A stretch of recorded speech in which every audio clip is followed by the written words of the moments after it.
So far as questions of principle are concerned, the congressional debates of 1909, like those of other years of tariff legislation, are depressing for the economist. There is hardly a gleam of general reasoning of the sort which is applied in our books to questions of international trade. Now I want to pause and say that I'm about to read one of my favorite quotes about tariff debate that has to do with the Canadian border in the United States. And I want to be clear that often I'm talking about how history repeats itself, because that's, one of my hobbies.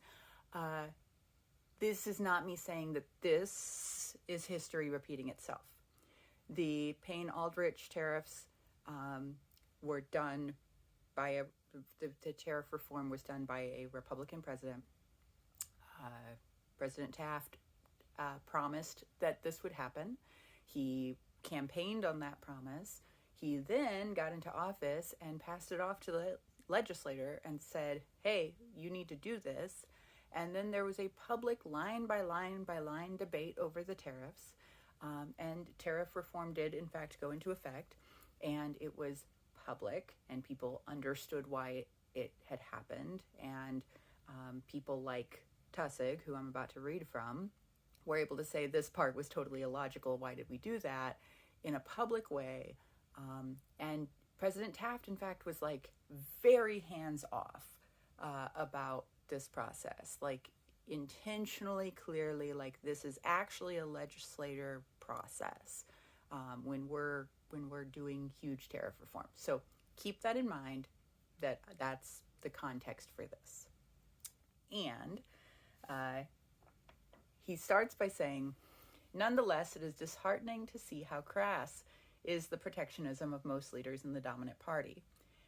And then he introduces the best illustration.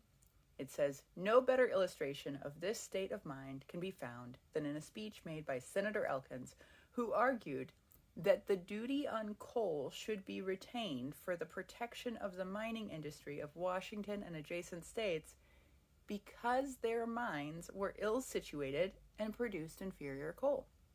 The coal mines of British Columbia were declared to be evil competitors, not only on the stock ground that they had lower wages and longer hours, but because they had natural advantages. They were near tidewater, whereas the American mines have to ship by rail.